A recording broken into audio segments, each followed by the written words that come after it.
Good evening and welcome once again to Market Trends 2024. It's time to get this party started, so let's do that by welcoming to the Market Trends stage NBC2's morning news anchor, Lisa Spooner. Good evening, everyone. Welcome to this year's Market Trends. I am super excited to be back here again this year. What an incredible group, 1,200 people for this sold-out event. Yes. I want to thank our event organizers and also our amazing sponsors, including my team at Hearst Television, for making this event possible. We have a great program for you tonight. So much has happened since we were here last year, and as you will hear tonight, ignorance is bliss until it's not. Our esteemed lineup of experts and respected real estate professionals will once again present you with important facts, market statistics, analysis, and predictions to help guide your decisions with the local real estate market and reveal opportunities for success in 2024.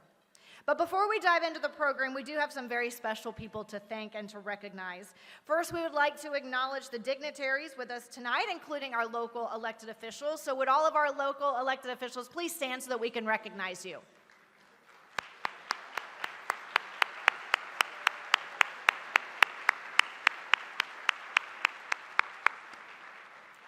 And again, many valuable sponsors have made this event possible tonight. We would first like to thank our presenting sponsor, LSI Companies.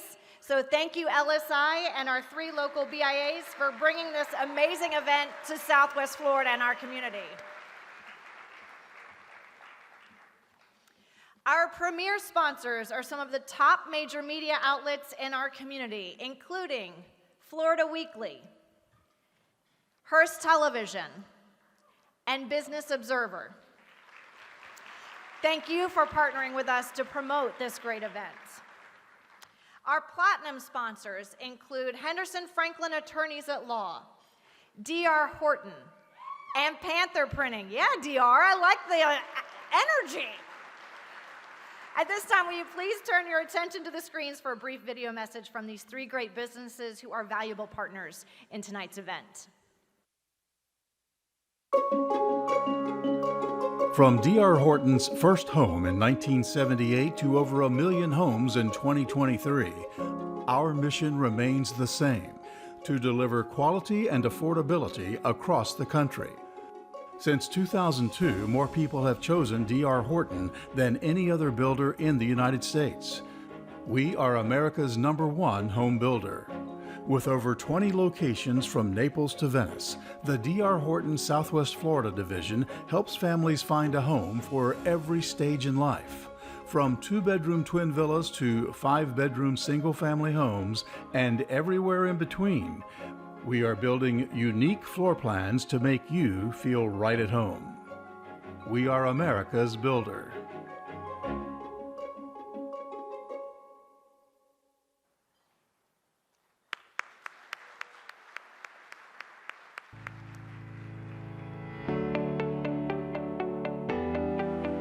Marking a century of service, Henderson Franklin Starnes & Holt has been an integral part of shaping the Southwest Florida community. With a team of over 50 attorneys, they continue to uphold the high ethical standards set forth by their founders in 1924. From contract negotiation to land development, title challenges to corporate law, Henderson Franklin provides comprehensive legal counsel across a spectrum of practice areas. Their legacy is woven into the very fabric of our region, as most recently exemplified by their spearheading of ambitious modern-day developments such as Great Wolf Lodge, Babcock Ranch, Margaritaville, and Seagate's newest project, Red Coconut on Fort Myers Beach. Whether you're aiming to purchase or sell property, transform the skyline with a large-scale development endeavor, or engage in any commercial transaction, let Henderson Franklin provide you with the legal guidance to make your vision a reality. Join us as we celebrate a century of service and look forward to a future of continued partnership and prosperity. Together, we can build a stronger Southwest Florida.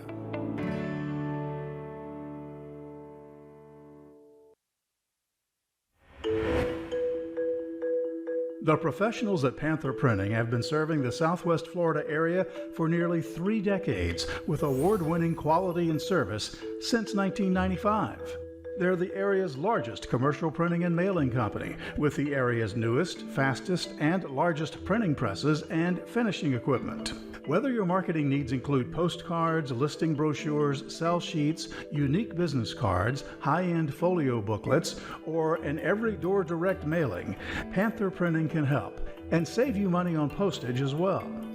From their 2.5-acre production center located in South Fort Myers, Panther Printing provides the best local service found anywhere.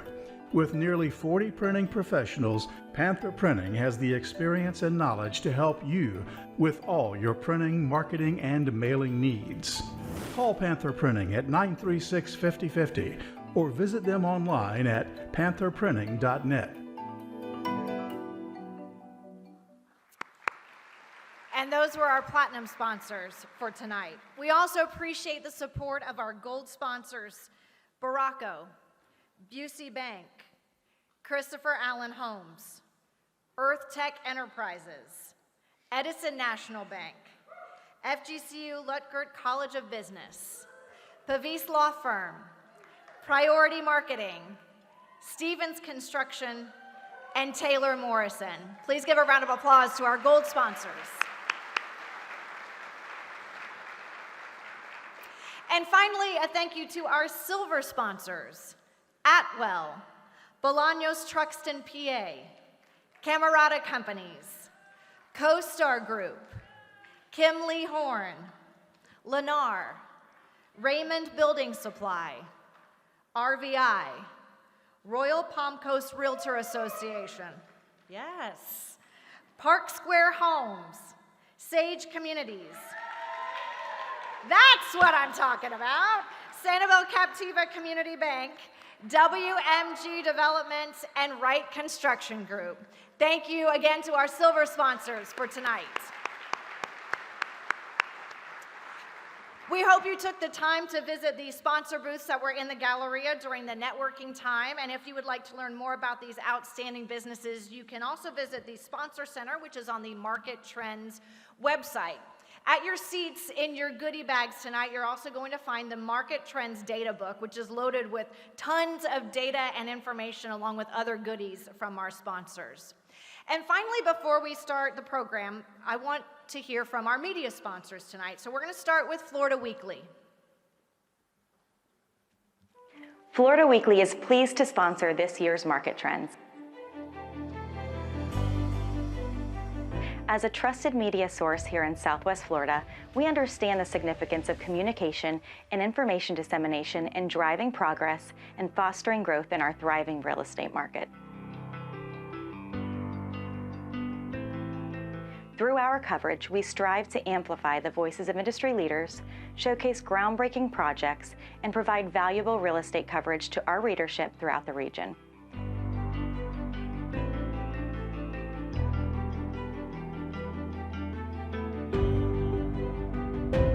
Florida Weekly is more than just a newspaper.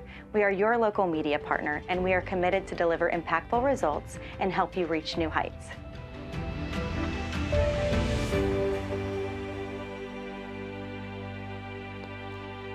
Big round of applause for Florida Weekly. And now a special message from Hearst Television. The world waits for Paris, for the Olympic flame to arrive in the City of Light, for an opening ceremony like we've never seen before, for a Games surrounded by history, culture, and the wonder of Paris. The world waits, but they don't. For the more than 10,000 athletes who will converge upon Paris from every corner of the world, the Olympics never stop. For them, the Games are a childhood dream. Go, Summer, go! A lifelong obsession, a standard to reach for, day after day after day. This is the moment that we all have been waiting for. The wait is almost over. to see where all that hard work has led. Olympic champion for the rest of my life. Triumph in victory or defeat. For a chance to say thank you to every person who helped you become an Olympian. I love you so much. What have you worked a lifetime for? Unbelievable. There is no stopping her. The games of the 33rd Olympiad are coming. What we just saw, we might never see again. Paris 2024 will be worth the wait.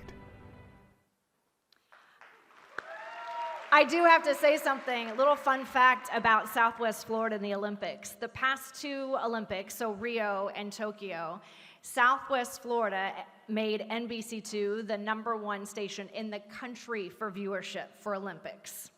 To give you an idea of how much Southwest Florida loves the Olympics.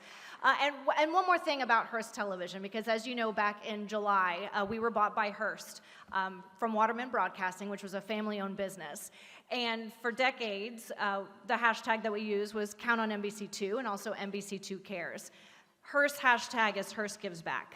And a lot of people have asked me, well, what's it like working for a corporation? Hearst is a family-owned business, and it's just an extension of what Waterman Broadcasting was. We care about our community, and it's just a much bigger family-owned business. So I'm very proud to be part of Hearst Television, representing them here tonight.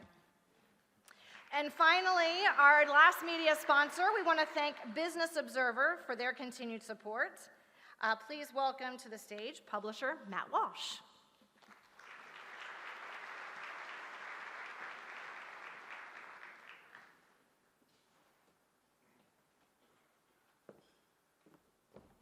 Thank you, Lisa.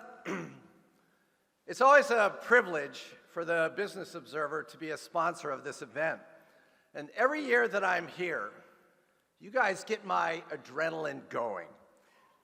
It's so great to be in a room with so many people who believe in and practice the most wonderful ism in the world, capitalism.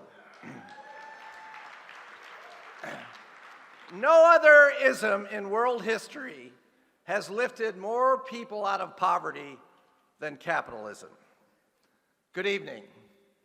So rather than make my pitch about how you should be reading the Business Observer or businessobserverfl.com, I have just one message for you. It's not real estate related, but it's an important message. And that message is this: we need you. We need you because you are our American remnants. American remnants. This is the story. It is called Isaiah's Job. Back in 740 BC, the Israelites had lost their way. Everything was going to hell. Everybody was behaving badly. Society was disintegrating, much like a lot of places in the U.S. today. So God called on Isaiah to warn the Israelites of the wrath that was about to come. And God said to Isaiah, tell them what a worthless lot they are. Tell them what is wrong and what is about to happen to them if they don't straighten up. And God said, don't mince words. Make it clear that they are positively down to their last chance, and give it to them good. Give it to them really good. Then God surprised Isaiah. He said, I suppose I should also tell you it won't do any good. Because the masses will turn their noses up, and they won't listen to you, and they will keep doing what they're doing until total destruction. So Isaiah is going, what's the point? And God said, have faith, because there are remnants out there. You don't know them, but they are out there, and they are toiling away, and there are more than you know, a lot more. And when everything has gone to the dogs, the remnants are going to be the ones to bring back and rebuild the society. You, ladies and gentlemen, are our remnants. We need you. We need all of you to keep doing what you're doing, to keep adding value to your communities, fueling your local economy, teaching your children to be good people and good citizens. Keep fighting for life, liberty, and the pursuit of happiness. We need you.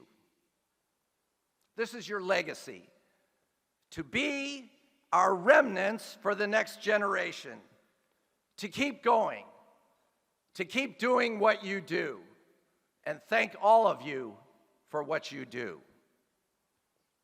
Now, speaking of the next generation, please welcome your keynote and host, the next market trends generation, Justin Thibaut.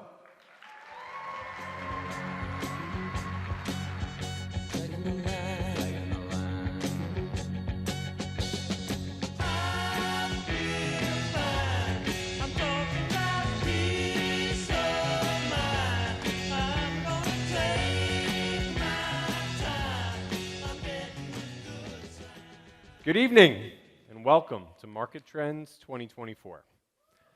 The theme of our presentation tonight is ignorance is bliss until it isn't. What the hell kind of title is that, right? I know you're all thinking it, but it got you here, right? Well, for the last year, some people have been hyper-focused on national metrics. Others have been completely ignoring them. Some have prevailed, some not so much. So tonight, we'll bring to light what is actually going on in Southwest Florida. Lucky for you, all the data we'll be discussing tonight can be found in your books, in the bags at your table, so be sure to grab one before you leave. But before I get started tonight, I'd like to recognize my Market Trends team. Nelson Taylor, LSI's VP of Market Research. Erica Brace, Director of Marketing. And rising star John Marchetti, Research Associate. Between these three, they've compiled and condensed all the information into a digestible format and helped me present to you tonight. And of course, I have to thank the entirety of the LSI team. Thanks, team. Now, some of you may have noticed that I am not Randy Thibaut. Randy's been a presenter of this event since 2003, for 21 years. He's captivated audiences. He's ruffled a few feathers. Yeah, please, let's give him a round of applause.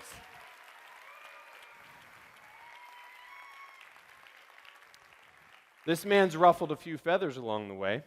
He's shared his expertise, and he's helped all of us make informed decisions throughout Southwest Florida. So what we did is we were able to corner Randy. And he has a special message for everyone here tonight. Good day, everyone, and thank you for the many years of listening and learning with me. Today, I just want to make it clear that Justin has taught me everything I know and is a much better presenter than I have or will ever be. He is so great. Well, thank you, Randy. By the way, that was not Randy, if you couldn't tell. That was generated by artificial intelligence, AI. Crudely, of course. And although we'll all be talking about a lot of really interesting real estate facts, trends, things we've identified in the markets, if you want to focus on something that's really going to be impacting our businesses, real estate, everything, AI is it. So that's a prediction of mine and many others. And last year, a lot of really interesting predictions started to come to light for what would happen in 2024 in the real estate market. Let's start with one that a lot of us have heard. Interest rates will come down in 2024. Well, it seems to be the general consensus amongst those tracking the markets, but here's what I have to say about that. No shit. Of course that's what's going to happen. Next prediction, let's see if we get any better here. Permit volume across all sectors will increase when interest rates come down. So what I mean is when the cost of capital is cheaper, people are going to build more. You didn't come here for the PC presentation, by the way. What I have to say about this is no shit, of course. One more prediction before we jump ahead. As interest rates come down, new home pricing will increase. Now, this one to me doesn't quite track. There's something a little off with this. We're going to need to dive in a little bit deeper. I'm not so sure that's exactly what's going to happen, but why not? Well, what's plaguing our analysis of real estate markets and creating so much confusion? Interest rate volatility. We should never see rates change by 100 bips in 1 month like we did see in 2023. Right now, those with adjustable rate mortgages and loans are getting absolutely pummeled. But what's helping us? Well, we're starting to see a leveling off in building material pricing and availability in Southwest Florida, which could lead to a decrease in construction costs. What were empty shelves are now surplus stock, which should lead to some easing on costs soon. A similar thing is happening with the cost of labor. All the GCs in the room, I'm sure you remember a couple years ago, all those subs you were trying to get a hold of that were too busy to answer that phone call, now they're reaching back out and they're looking for that next job. So that's good news. We might start to see some relief in construction costs in 2024. The problem is, we have another looming issue coming down the pipe. In 8 months, we should know, barring any lawsuits, who the next president of the United States will be. The challenge here is twofold. One, a lot of people are forming every decision they're making in the real estate arena on who will be the next president of the United States. And two, historically, financial and real estate markets slow in the 10 months preceding a general election, just like they are right now. But this isn't what you should be focused on. What matters in 2024 is this. Pay attention to these, your local governments. Here's where the hard work is being done that's making day-to-day impacts on development, home values, redevelopment, and the future of our community. I know this is already recognized, but I think, again, I'd like to recognize all the elected officials in the room as well as the governmental staff. There's a lot of you here, and we couldn't do any of this without you. Please stand up and be recognized once again.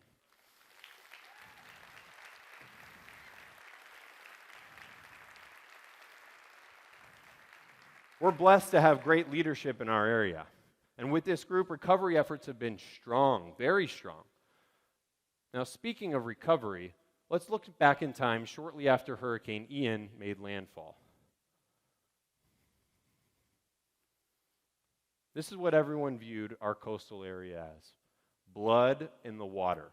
An opportunity for real estate investors and developers to snap up prime properties at low numbers and have a heyday in the process. But what we know now, that blood in the water and endless opportunities to snatch up bargain coastal properties was not there. Quite the opposite, in fact. We've all seen these deals: Red Coconut, Sandpiper, Outrigger, Silver Sands, and just a few more, all traded for much more than they would have pre-Hurricane Ian. Now, just these four alone equate to $116.5 million in transactions. That's a lot of money that's been spent on the beach. This is an impactful four, but why aren't there 6? Why aren't there 10? Why aren't there 14 new projects in our coastal areas? Well, to answer that question, I want you to take a step back in time. Picture yourself. You just went to your family's computer room. To fire up your desktop computer. You're checking in on maybe the status of the Clinton impeachment at this time. You're figuring out ways to prepare for Y2K, as it is, after all, the turn of the century. This happens to be the same time that the Fort Myers Beach Comp Plan, which dictates future growth and development on the island, was established. 1999. This hand-drawn map is determining what's going to happen on the beach moving forward. What should be happening is a proactive, full overhaul of the Fort Myers Beach Comp Plan with redevelopment and the future in mind. Instead, each development's being handled independently, creating a very, very slow bounce back. We have a lot of groups that are ready to go, and we need to foster that growth and redevelopment. But good news, discussions are now being had, 17 months later, about the Fort Myers Beach Pier. Rebuild, redesign, not sure yet. Hopefully it's not becoming the theme for Fort Myers Beach of not sure yet. Meanwhile, other markets affected by the same storm, like Naples, are reacting a little differently. Naples has probably already spent $5 million on a new full experience walkthrough. They're raising more funds to build this right now. This will probably start next month and be done next week based on what we're seeing happen in Naples. And this type of action aligns with a lot of the projects in the coastal areas of Collier County that I'm going to be talking about tonight. Now, there are a lot of really great concepts being introduced to Fort Myers Beach and our coastal areas. A lot of pretty pictures here. The arches at Moss Marine, the Neptune, the Whale, and Myerside, these are beautiful. But every single one of them will require a slew of deviations to overcome those 1999 comp plan restrictions. So this is what we have today. And this is what we'll continue to have until some proactive changes are made. Until then, we'll struggle to continue to attract seasonal visitors. We have things happening right now like spring break. We need hotels, we need restaurants, we need bars, we need places for these folks to go. Now I'll step off my sandbox. Let's take a look at what's happening in Southwest Florida. Over the last 3 years, there's been a continual infusion of dollars propping up our region's economy. This came from initial stimulus money during COVID, PPP money, insurance claim payouts if you got paid out from Hurricane Ian claims, and soon to be the second largest direct HUD grant in history of $1.1 billion to Lee County. Yes, billion. That's enough to give every Lee County citizen $1,000 each. If you're of that mindset, based on what Matt said, I don't think this group is. But what's this latest cash injection looking to solve? The bulk of these dollars is slated to make an impact on the affordability crisis here in Southwest Florida. This, paired with the Live Local Act, which Matt's going to touch on a little bit tonight, might actually start making a dent in the need. But how can we deliver affordable housing when our property values continue to raise higher and higher? Take a look at your 2023 real estate taxes, for example, if you're in Lee County. For a lot of us, it seemed to feel like maybe this is how assessed values for Lee County properties were determined last year.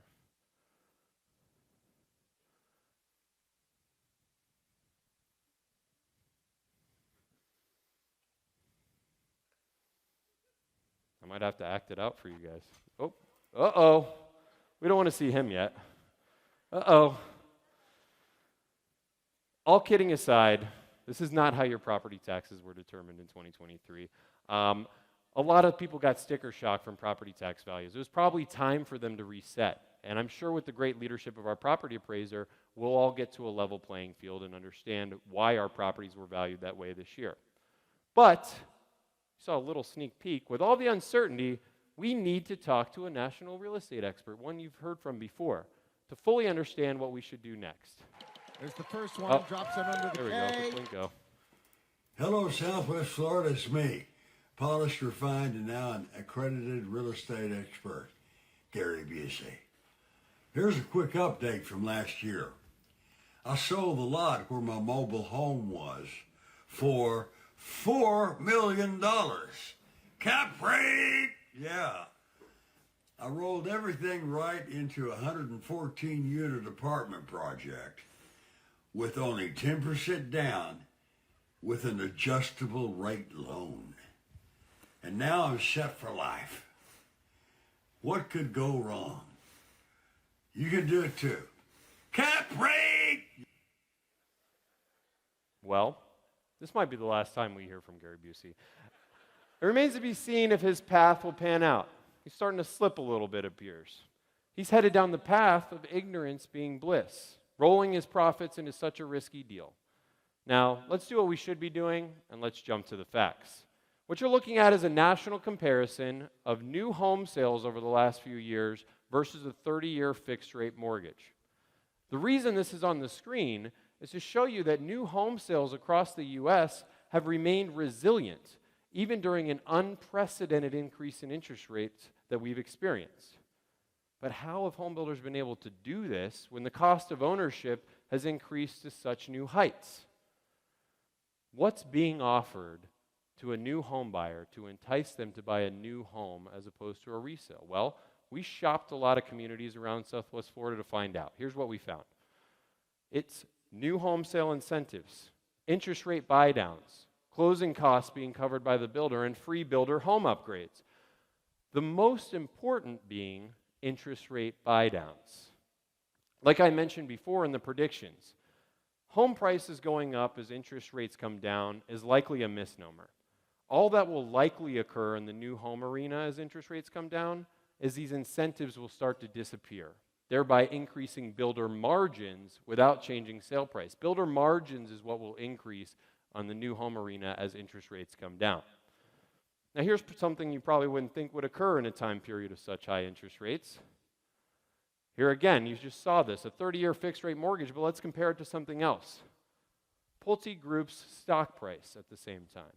What you'll find is that Pulte has reached their highest valuation to date just recently amidst higher and higher interest rates. So what that indicates is that new home sales will likely continue to remain strong going forward because that valuation is based off future predictions. Now let's shift to a review of permit activity in Southwest Florida. You've seen this slide before. I think it's Randy's favorite.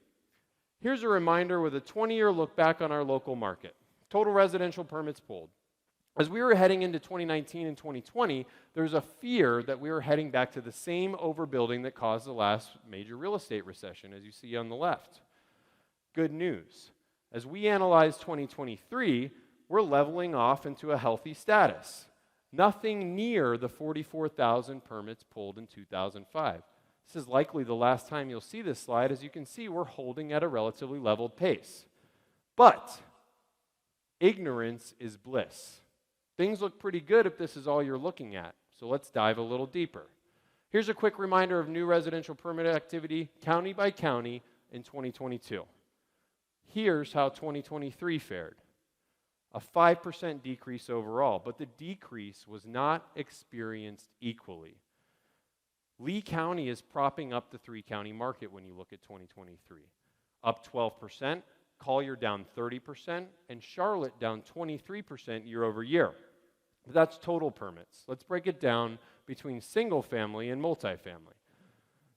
So in the single-family arena, as we know, national builders have found ways to continue their permit velocity amidst higher interest rates. But how did that translate to the local markets?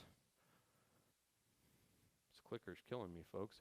This is how the three-county single-family market finished in 2022. So from what I see here, looking at 2023, maybe single-family in 2023 wasn't our strongest force. Somewhat in Lee, not so much in Collier and Charlotte. In Collier, the reason is apparent. Show me the available land ready for development in Collier County. Charlotte, your time is coming. It's tonight. Stay tuned for a couple more minutes and we're going to get there. So what area of Lee is holding these numbers up? Personally, I'm looking at Cape Coral. Look at all that permit activity. But year over year, their permit activity is down 20%. So where is all the permit volume coming from? Take a little trip to Lehigh Acres. Lehigh Acres is up 30% year over year in permit activity. Lehigh's where the spotlight inventory and affordability exists in Lee County. So clearly, Lehigh's on fire at the moment. But what's being built here? Looks to me like homes that our population can afford. $350,000 home in Lehigh looks pretty nice. But how can a builder afford to deliver a $350,000 home today in Lehigh? Well, you leave off the roof. The point here is not to trash this ugly house. The point is that builders are going to have to start making some concessions to hit the affordable price point required in Lehigh Acres. But enough about Lehigh. Let's talk about multifamily. Apartment sales have slowed, but development has not. Is this a good thing? I think so, because if interest rates don't correct, this could be one of the last short-term development waves we see which could lead to a shortfall as we enter 2025 and 2026. So let's look county by county. Again, let's start with 2022. Solid year of multifamily permitting across Lee, Collier, and Charlotte County. In 2023, the story changed dramatically. Just like in the single-family arena, Lee County propping the three-county market up. Collier and Charlotte counties down 40 and almost 50% year over year. Now clearly, Lee County's sharp increase is due to land grabs and favorable financing attained prior to this huge hike in interest rate. These deals take a couple years to come out of the ground, so these were put together well before any of that happened, and they're now being delivered. Collier, same note as before, there remains a lack of available developable land. I do know a firm that has a few down there if you're interested. Charlotte County, same note as before. It's coming, I promise. Now it's only a couple minutes until we'll get to that. But what's even more interesting, specific to Lee County, is where all these apartment deliveries were. 80% of the apartment permits pulled were in two corridors in Lee County, Pine Island Road and Colonial Boulevard/Veterans. But why is this? Well, these are some of our most active commercial corridors where many jobs have and continue to be created, which has led to the apartment development that you see here. So let's take it back to 10,000 feet and let's talk top communities in Southwest Florida. No surprise here, Babcock Ranch, blowing the doors off with over 1,000 units in 2023, bringing the grand total now at Babcock Ranch to over 4,300 residential units to date. Way to go, Babcock. You proved a lot of people wrong, and it's amazing what's happening there. Followed closely there by another mainstay. You've seen this name on the screen for many years, Ave Maria. And inching higher and higher are Westport in Charlotte County and Verdana Village by Camerata and Lee with 344 permits last year. That's top neighborhoods. What about top builders and what they're doing? Here's your top 10 builders. Lennar with a landslide victory in 2023. Over 3,100 units in the three-county market last year. D.R. Horton holding it down with number 2. And an apartment builder, Kaufman Lynn. It's been a while since we've seen one of those in the top 3, holding down the number 3 spot. Now let's switch to everyone's favorite subject. Let's talk about some land deals. For perspective on land deals last year, 15,000 single-family homes were permitted in 2023. If you were to assume 3 units an acre for those, we absorbed 5,000 acres of vacant land in our market last year. Here are some of the deals that occurred and are now turning dirt or soon to be in 2024. We've heard a lot out of this company lately, Seagate Development, bringing in another higher-end residential community at the now extending Vanderbilt Beach Road. They paid $306,000 per unit, which is one of the higher prices per unit in residential that we've seen in Southwest Florida for single family. But based on some of the other developments they brought in, I'm sure what they're bringing in is Class A, and that number works. Now something totally different product type, totally different market. This deal is right next to the Buckingham Airfield in Lehigh Acres. Surprising fact here, this is slated to become a townhome project. We don't see a lot of these coming into Lehigh.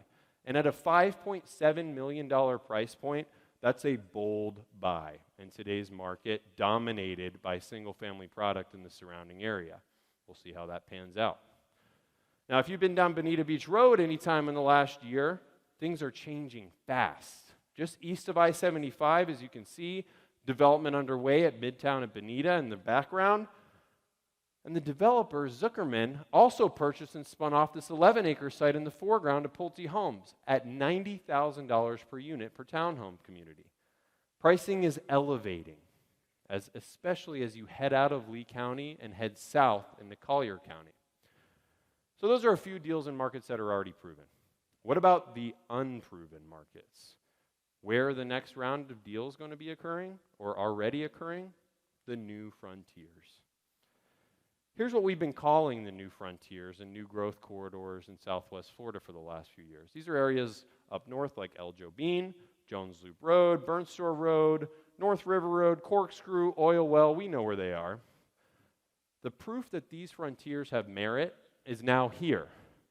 Jones Loop Road lighting up. Charlotte County, I told you it's coming, here it is.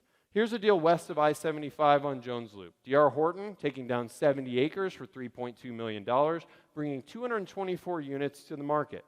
But that's not all. Right next door, D.R. Horton grabs another piece, just under 30 acres. Dirt moving now to deliver 144 units, this time townhomes.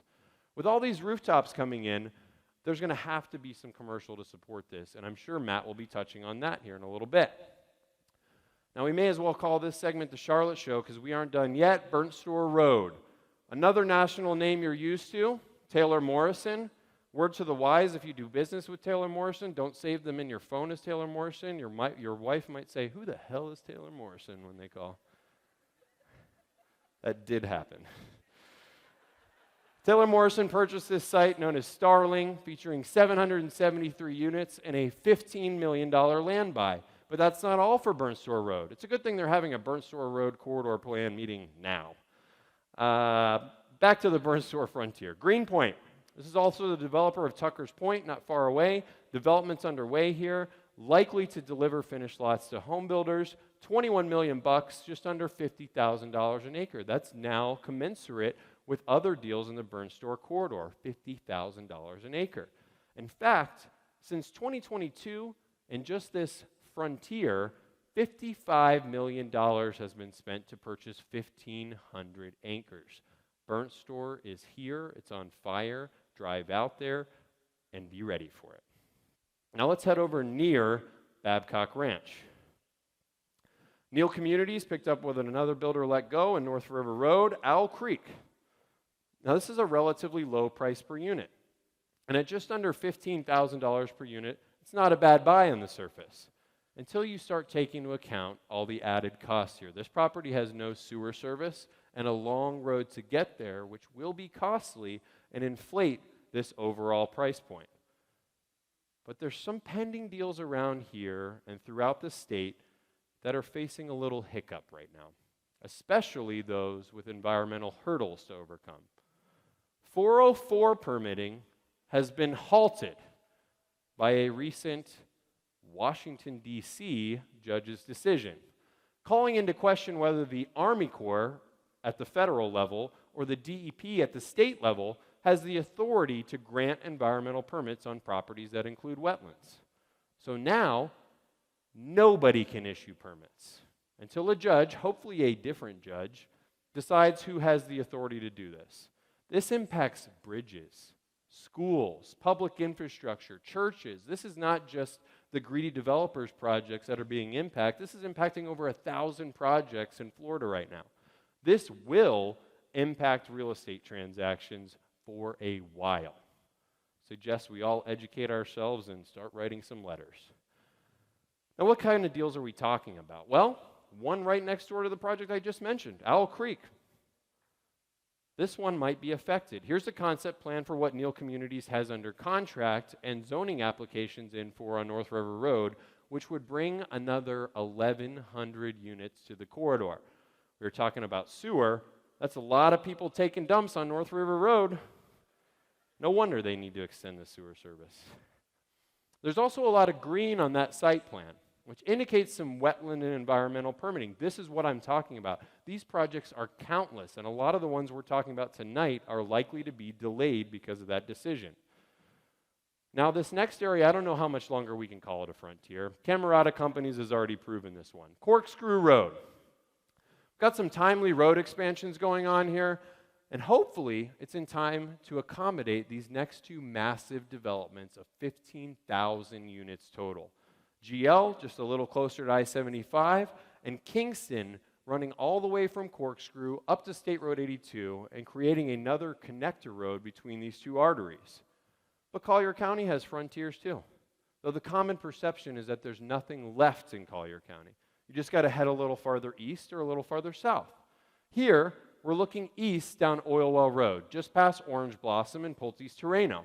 As you can see, Neal Community Sky Sail plugging along in the foreground. But what are those logos out in the distance? Let's look at it from a different perspective. These are the under contract deals in place just east of Sky Sail. These are the first deals to start occurring in rural lands west. We've all heard about it. Now it's coming in. So are the new frontiers really new frontiers anymore? We thought hard about this, and we came up with a really creative name for the next wave of opportunity. We're calling it the new frontiers. Spent a lot of time on that one. But we didn't go it alone in identifying what the new frontiers are. Here we have Pioneer Randy, who's going to help us determine the new frontiers in Southwest Florida. Where can growth head outside of redevelopment? Here's what we know are going to be the next topics of discussion at events like this. Kings Highway in DeSoto County, McCall Road, Vermont, Palm Beach Boulevard, State Road 80. As many of you know, a lot happened on State Road 80, and then it came to a screeching halt after the last major real estate recession. Collier Boulevard, 951. The East Trail, where many didn't venture prior, is now going to be a hot spot in South Collier County. But those are really big ideas. Just like a product type that we've heard a lot about, but is now here. Build for rent. Build for rent's been a buzzword in the development arena right now. In fact, it's been mentioned on the stage for a couple years, but it's no longer coming. It's here. Here's 4 examples in Lee, Collier, and Charlotte of built, rented, and sold build for rent communities in these 3 counties. But what if you're dead set on owning your home, but you can't quite make the numbers work? Well, there might be another solution for you. Maybe. I saw some news, but then I didn't see some news because the article was retracted about Babcock Ranch potentially introducing a rent-to-own product in the community. That's not a new concept, and it might not be true. I don't know. But it certainly gets you thinking about all the different ways and options to rent and own property that are emerging in the real estate sphere. This next segment, though, this isn't for the renters. This is for the rich and famous in the crowd, high rises. This segment represents one of the most resilient in recent history real estate segments in Southwest Florida. We saw a lack of these for many years coming out of the ground following 2006. Now they're here to stay, and there's a lot of them. Stock Development broke ground on One Naples, a Ritz Residences branded deal, 128 units and 2 towers. Pricing here starting at $3.5 to $6.3 million on the Bay side, and $5.5 to $30 million on the Gulf side. Those are big numbers. Let those sink in for a minute because it's just going to get bigger and bigger. Quick change. Also in Naples, the Gateway Mini Triangle project is under construction. Aura, a lot of you have seen this, just south of 5th Ave on 41, with the first phase of development well underway. Here, we'll have 56 luxury condo units at the affordable starting price of $2.5 million. Now, there's a land buy signaling the next tower to emerge. Coulter Urban. This is one of the funkier property boundaries we've come across. Please don't blame Erica for this one. It really looks like this. This is a land grab by Coulter Urban, $33.5 million or $390,000 per unit. 86 units plan to come out of the ground here at West Bay and Estero. This is going to be called the Island at West Bay. But there's more that are already coming out of the ground. Here's a look at London Bay's Salt Leaf, which is well underway. This is the former Weeks Fish Camp property. It's going vertical, and I hear pre-sales are going pretty well. How well, you say? Well, they are 80% pre-sold. And they're fetching up to $750,000 per cabana. And they're all pre-sold. Plug that number in your performa. That's $7,500 per square foot. Put that in your performa and smoke it. In reality here, the real average unit sale price is over $4.5 million, and they are actually 80% pre-sold here. But the numbers keep getting bigger. Coulter Urban, this is a pending sale in Naples on Gulf Shore Drive. $100 million for 2.5 acres on the Gulf. With an over $2.2 million per unit land value, what kind of pricing can we expect on the condos coming here? Well, let's see what's on the market. At Rosewood Residences, just up the street, That's a Ronto project. The penthouse is listed at $5,000 per square foot, or $35 million. But that's nuts. But it's pending. These numbers are real. People are paying this amount to be in the Gulf. Now, for those of you who are not ready to shell out that kind of cash, or you just need to take a breather and rent for a moment, let's talk about apartments. If you're in the land world, this market's been a little off for the last 2 years, but the land deals are starting to occur again, and they're strong. Here's 3 land sales for apartments that traded in 2023. Charlotte County in US 41, $25,000 a unit. Lee County at Three Oaks and Estero, Alico, $40,000 a unit. Collier County on Santa Barbara, this project's already coming out of the ground by Graystar, $60,000 per unit. These deals are still happening. They're just happening at a healthier pace than they were a few years ago. What we had going on previously was not sustainable. But what are completed projects in the apartment world selling for in 2023? This is a deal I mentioned on the stage last year. This was the record setter we talked about. $450,000 a unit at Founders Square. This closed in January of 2023. But why aren't we reading about tons and tons of multifamily sales now? Well, rising interest rates are slowing them. I'm like the interest rate guy tonight. What's pricing look like now on deals that did trade over the last year? Now, this is a little bit of a sharp comparison. I know this is in Cape Coral and not Naples, but the Cape at Savona Point traded to a buyer in 2023 for just over $250,000 per unit. I would think that if this sold in 2022 or 21, the price mark definitely would have been above $300,000 per unit.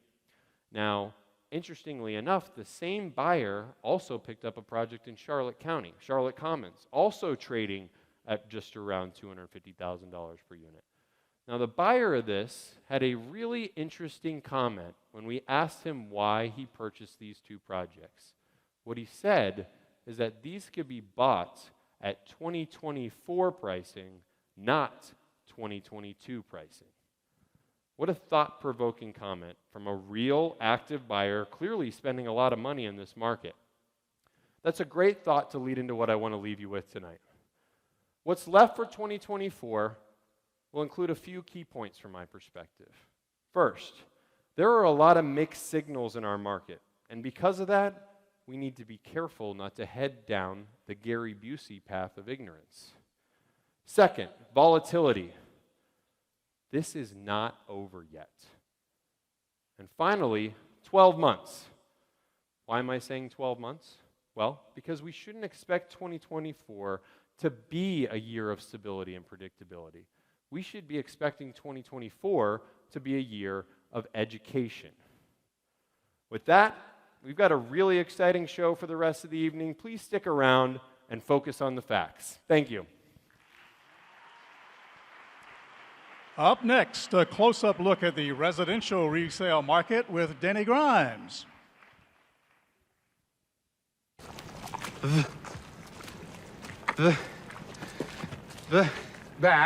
That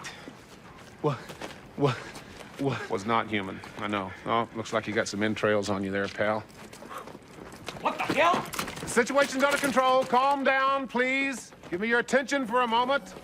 This is called a neuralizer. It's a gift from some friends from out of town. This red eye here will isolate the electronic impulses in your brains, more specifically the ones for memory. What in the hell is going on? Excellent question. And the answer you're looking for lies right here. Who are you? Really? Really? I am just a figment of your imagination.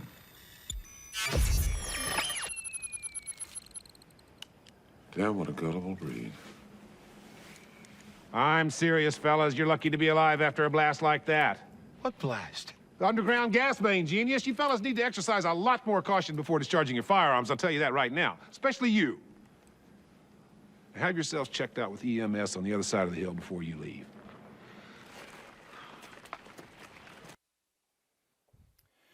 Good evening, and thank you for being here. As Justin said, the theme for tonight is ignorance is bliss until it's not. And you can't be ignorant unless you never know or you never remember. And so that's the reason for the theme of Men in Black. And for the techies out there, It's called an electrobiomechanical neurotransmitting zero SNIAP repositioner, also called the neuralizer. Now, you don't see a lot of them around here. However, they tell me they're required for anybody who works in Washington, D.C. And one of the things I think we need to do if we really want to understand 2023 and 24 moving forward is we're going to have to forget certain things. In fact, the three things I think we should forget are 3 years, 3%, and 3 words. Now, I want to make sure that we give thanks to Ken Sneed and Associates, who's back there, and Terry Hansen and her team from Priority Marketing. And I want to give them credit because they have been producing every Market Watch / Market Trends presentation for 25 years.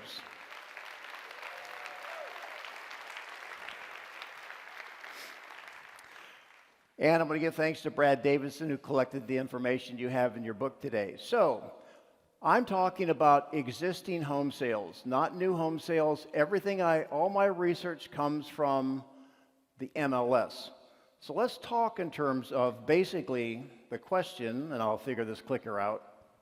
Everyone wants to ask the question, what's the market doing? I mean, really, tell me. And everyone has an answer. However, I didn't because I have a hard time comparing our current market to a market that we just came out of, which was rational but not sustainable. So how do you compare a real market to one that's not real? And people produce these little infographics. They seem to be really cute, and I look at it and I almost get my eyes crossed because I can't read them. They have arrows that go up and down. Is that good or bad? So what I'm going to do, first of all, is I'm going to break down 2023 in a format that I understand. I like dashboards. I like colors. So let's talk about our sales. Not a lot to write home here. I mean, it's kind of a minor change in sales year over year. And again, we're talking about existing single-family home sales. And when you compare it to the state, okay, Florida was down 10%, like Collier. Not much to report. However, I wonder if any of you out there are starting to ask the question, now wait a minute, our sales are down when we had a full year of 2023 and only 3/4 of a year in 2022 because Ian hit and kind of wiped out the fourth quarter. Yeah, it disrupted our first quarter too. However, it seems like those numbers are underrepresented. And here's what I want you to notice. When you compare 2023 to 2021, which was the unicorn year, which was our best year, which is or was a year we'll never see repeated again, you can see sales are down 20 to 40%. Now, when you look on the national level, home sales are down. Look at the far right. You see home sales at 4.1 million, down 18%. The scary thing, though, is you have to go back to 2008 to find a year that's slow. That's 15 years. And if you look at the graph, you have to go back to, let's see here, 1995, 28 years ago to have a year slower than the one we had last year. So I think there's no doubt our market's correcting. In fact, the prognosis, the forecasters are predicting that 2024 won't be a whole lot better. In fact, Gary Keller, who owns Keller Williams, says we're in a, quote, winter season, and we'll be in it throughout 2024. Now, when you look at the median sales price, pretty flat. Same when you look at basically the state, up or down a point or two, no big deal. However, this is what I want you to pay attention to. Look what's going on in the national home price arena. That's important because people live somewhere else, they sell and get a bag full of money, they come here. If that bag is smaller, that affects their buying power here. So go back to 1990 to 2000, we had basically rational or sustainable growth, approximately 4%. And there's people in the room that remember the aggressive years. Yeah, we thought things were great, with an average appreciation rate of around 9%, which is aggressive, not sustainable. And yes, we paid the price. We had the frat party. And yes, we had the binge drinking, and then we had the hangover, which is right there. Then we had a borderline recovery period that got a little bit heated until COVID. 2019 was our best year, rational year until the COVID years. Now, I want you to remember 12.5% just for about a minute. 12.5% because Justin had Randy's favorite slide, the boom and the bust slide. I want to give you a 20-year history in our market in case you're new here. It's fast. It goes boom, it goes bust, it recovers. Then we have rational growth and then the COVID market. Now, we're healed from the COVID years, right? However, look at the average appreciation rate in Southwest Florida during the COVID market, 12.5%.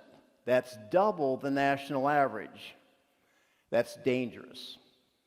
So look at that little red dot in 2023. Guess what? We might just start another string of red ticks in our graph as our market corrects. We'll talk more about that in a little bit.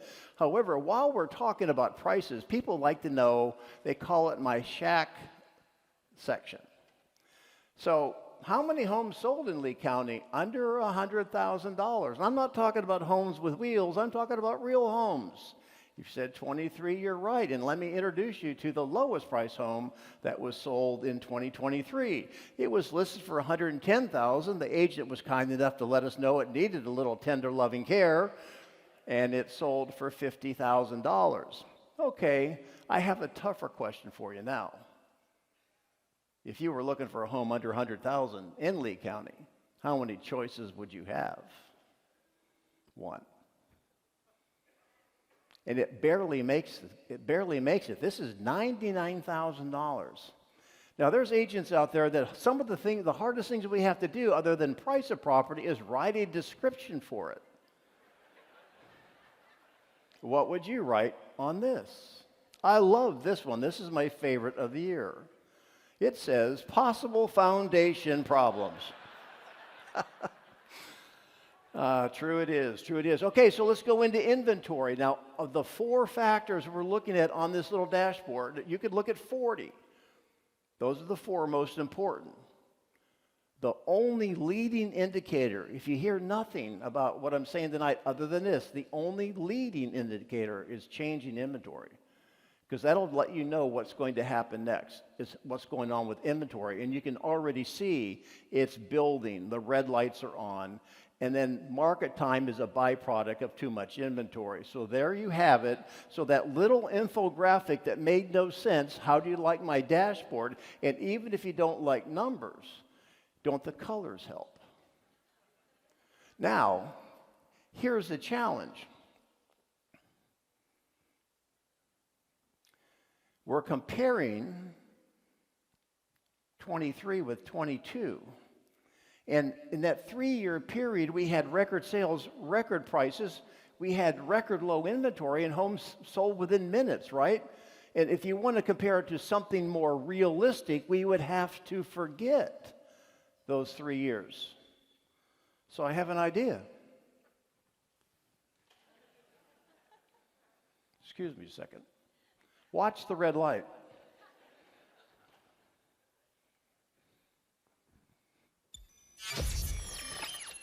So now that those 3 years don't exist anymore, let's look at how the market compares to 2019, which was our last realistic year. Lee County is on pace from a home sales standpoint. However, Collier and Charlotte are lagging behind. So when our sales start dropping below that of 19, that is real. Everything that we compared to 2020, 21, and 22, that's not real. This is real. Then when you look at the median price, so if you're playing Candy Crush, stop for a moment and look at this. Because this is basically an unheard of event. Look at the price appreciation of all 3 counties since 2019. 64 to 87%. I mean, you guys know this, you feel this. However, what that means is sellers, many of us, are playing with the house's money. I think 2024 is going to knock on our door and say, you know what, we're going to have to give back some of our winnings to keep the market moving. Look at the rest here. really quick. Active listings. Again, the red arrow points up means the growing inventory is a negative influence to the market. A down arrow means it's obviously the inventory's shorter. So inventory's growing. In fact, I have a slide coming up here soon that I'm going to show you that we are at one of the highest levels of inventory right now in our single-family home market than we've been in 10 years. So I can tell you the next page of that book will be, you're going to see prices fall. So that was the dashboard when you compare year over year, 23 to 22. This is the dashboard when you compare it to 2019. And the highlight is, of course, our home prices. We like that, right?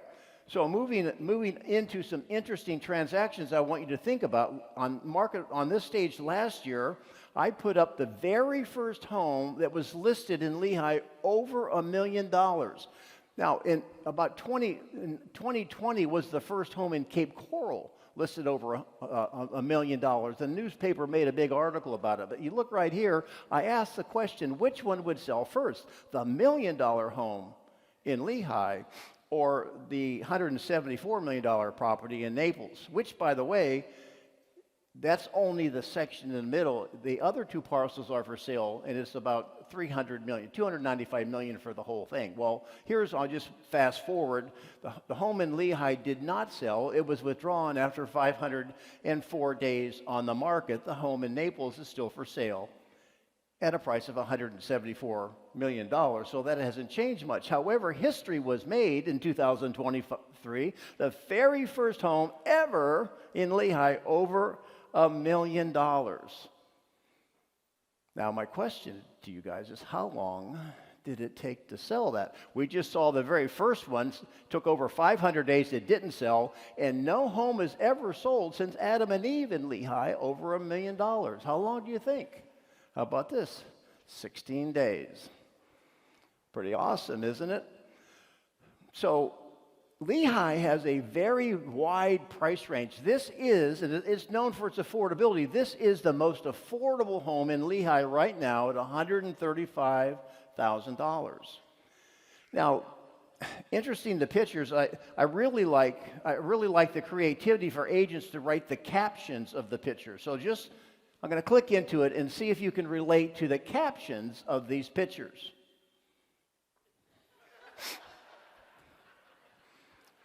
I love front of the home from the road. Now, I don't see a home, do you? I would say that doesn't rank very high on the curb appeal. On the other end of the spectrum, though, this is the most expensive home listed in Lehigh. This is really pretty cool. It's on 1.7 acres, and what really gets me jacked up, it's got that outbuilding with 2,200 square feet with 6 car jacks. I mean, it's kind of a real cool man cave. That one's on the market now at 1.2. We'll see what happens there. Justin was talking about the building going on in Lehigh and Cape Coral, so let me share some information with you about the lot sales. Lot sales are down a little bit, of course, from 22 to 23, but up massively from 2019. Why? Because people are running out there, builders particularly, running out there wanting to build inventory. So what has that done to prices? It's bumped them up a little bit. In fact, if you look back to 2019, the prices were around $6,000, so they're up significantly close to $20,000. Now, my question is, if you can think back, was there anybody in this room that was living here in a real estate-related world in 2005? You might remember this. What was in 2005? Where did our Lehigh lots peak? That was the peak of the market before the bubble. I wonder if you can get the first number right. $58,000. Surprised? Well, we have a ways to go. Now, Cape Coral, kind of the same story. Down when you look at last year, however, right on par with that of 2019. The same with prices. There's a little softening going on there. And of course, I'll ask this question. Now I'm asking you, what was the peak price of a dry lot? No water, not fresh water, not salt water, no water whatsoever. Would you be surprised to learn it was $98,000? So that will be the canary in the coal mine. When we see values get up to that level again for a dry lot, be a good time to sell. Now, I'm going to go back to the heat map just for a moment because this is important. That Justin was talking about the building. So this is Lehigh Acres. I was surprised to learn when we hear about shortages of inventory. There's over 800 homes for sale in Lehigh, and over 50% are built 2003 or newer. So a lot of new construction actually is pulling up the median sales price somewhat. Just go back. You'll notice the average asking price and the sales price is only 1% off, so there's not a lot of negotiation going on there, and months of inventory is 4.5. Remember, the magic number is 5 months. If you can be 5 months or less, you're going to be in a seller's market. When you get much above 5 months, you're getting into equilibrium, and eventually that leads to a buyer market, which we'll see here in a little bit. So I agree with Justin. The Lehigh building market is healthy, rational, and it's not overheated. When you go to Cape Coral, 30% of the 2,800 homes that are for sale are new construction, 2023 and newer. And you're looking, they're getting 98% of that, or 98%, I believe, of the asking price. However, their inventory is above 5 at 6.3. So this is getting into more of a balanced market. Maybe that's why Justin's reporting fewer building permits there than in Lehigh. The next thing we need to forget about is 3%. And when I was on the stage last year, I said if rates came down with a 5 in front of it, you would see the market make a major move into buying again. Well, it didn't happen. I didn't predict that it would. I just said if it would. However, if you're waiting for 3%, you got to get it out of your mind. If you're waiting for 4%, you need to forget about it. And I got something here to help you. It's not going to happen. In fact, I'm going to ask you, what's more likely? You're going to get a 3.2% mortgage, or you can fit into 32-inch waist pants again. Now, I'm sure most people have a section in their house somewhere in their closet. That's my someday, one day pants. I'm not giving them to Goodwill because I'm not giving up. I'm one day going to get in those. Promise. However, don't ask anyone what's going to go on with rates because the people who control the rates don't know. This was probably the most asinine, excuse my French, article that was ever published. The Fed's going to cut rates 6 times in 2024. That was published in November. Well, what do you do when you want a big screen TV and you find out it's going to be on sale on Black Friday? Are you going to wait for the sale or are you going to rush out and buy it? Well, this just trained buyers to wait for what? Something that never happened. Now, just this week, he comes out and said, hey, I don't think we're going to see any more rates. Let me just tell you, it does not matter. We don't control it. Don't worry about it. Let's just focus on what we do control. Now, I'll show you something kind of interesting. This little chart here shows the low point in December of 2020 at 2.68. How many buyers would like to go back and get that again? Well, I wonder if they really would, because they had to have track shoes on and compete with 45 other buyers. It was not a fun process. But look at this. Remember, December 20. Now, this graph is the number of sales. Look to the far left, and that's January 21, which means that's 1 month after December 20, right? Well, you buy a home and get a mortgage, it takes 30, 45, 60 days to close. What happened to the sales 60 days, 90 days after those rates bottomed? There was a mass exodus taking advantage of those rates where people were taking advantage of it because they thought it probably wouldn't get any lower. And they were right. We never crossed that 1,900 home per month threshold again. As you can see, it trended downward. I even marked Ian at basically the low point, right? This is the famous grandparents' speech graph. And they tell us we should tell people nowadays, well, listen, 7% is not high. Back when I bought a house, I paid 14. That's like, come on, they don't want to hear that. We don't want to hear the speech from our grandparents walking to snow both ways. That's not the way to deal with the problem. If you're having a hard time with your buyers or sellers not moving because of interest rates, you've got to have a conversation with them about real dollars, Rates won't move the needle. So I have an example for you. And if you want to know when the market peaked price-wise, I have it for you right there, April of 2022 at $470,000. So let's assume in that particular month you wanted to buy a house and the rates at that particular time were 4.7. Okay, well now the buyers want the 4.7, but they don't want the 470. Today, if you bought a house, I got January, $409,000. Okay, let's just assume you get 100% financing, 30-year fixed rate. I'm looking at 4.7 and 6.6. Do you know what the difference is? If you want to know the daily difference, it's $5.68 a day. That's maybe a Starbucks or a Dunkin' Donut coffee and a muffin. And if you don't want to go by the daily function, it's $175 a month. That's just one visit to the Five Guys. You can save $175. That's how you handle that. And the final thing we should forget are three words. Just bear with me a moment. I'm going to give you a quick little history lesson. I'm kind of curious, is anybody here long enough to remember the Edison Mall looking like that?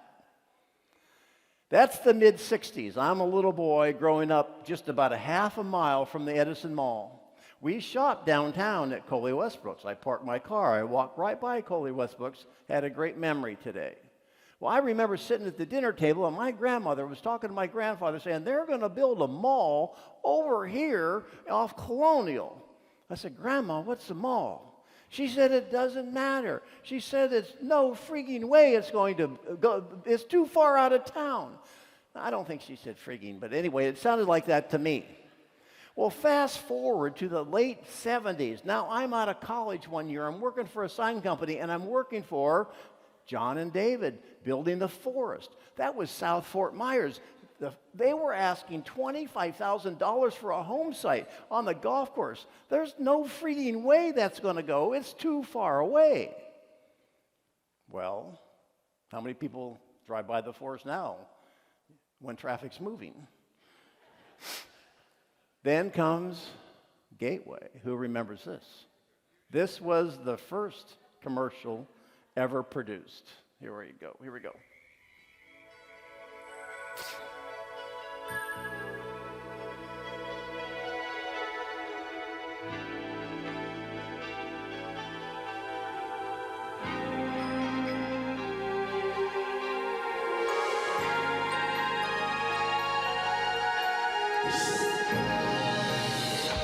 It's morning at Gateway, the town masterfully planned by Westinghouse, east on Daniels Road.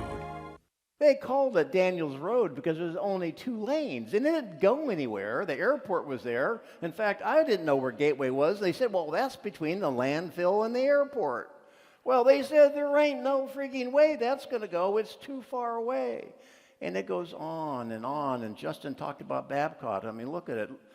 In 10 years, what it's done. So, hey, listen, here's something you want to write down. You get a tattoo, get this. Time solves all problems in real estate. So I'm going to have a confession because I'm a big believer in downtown, and I've been waiting for the downtown high-rise market. Justin was talking about the high-rise market, and this was a slide I had in 2016 about the resale market at $200 a square foot. And back then, if you wanted to build a high-rise, it was going to be $300 plus per square feet, right? And I didn't see any way it could do it, right?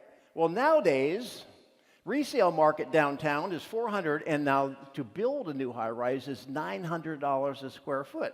Yet remember what I'm saying. We have to get rid of the 3 words, no freaking way. There you see one, and the competitors around there. One is $900 a square foot. Now, if you were to look at that picture, you would say probably no freaking way. However, we need to have a different perspective. We need to look forward, not backwards, because those resales are 16 years old. Justin just gave you a rundown, and we prepare our presentations totally independent, so this is kind of I'll just breeze through this because Justin just talked about it. So when you look at further south and on the water, $1,500 a square foot, $2,000 a square foot, or if you want to go to Miami, they have the new Waldorf 100-story building that's be somewhere between $1,700 and $3,000 a square foot. It kind of puts things in perspective, doesn't it?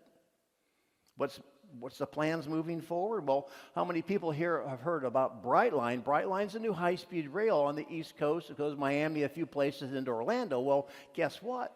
They're making an announcement they're coming into Southwest Florida. Now, they haven't specifically announced where yet. However, their plan is to build a major resort, hotel, and convention center at the terminal. And the word on the street is they're thinking about putting it in LaBelle.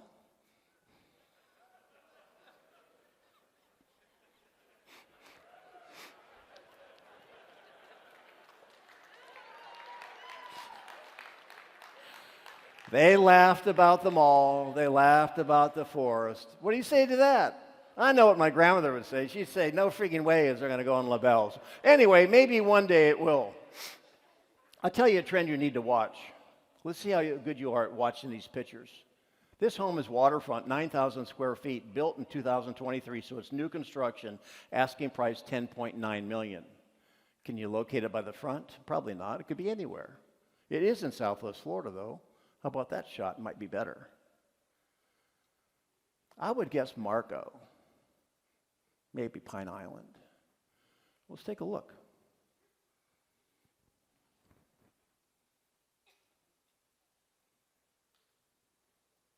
Yep. That's Cape Coral's first $10 million home,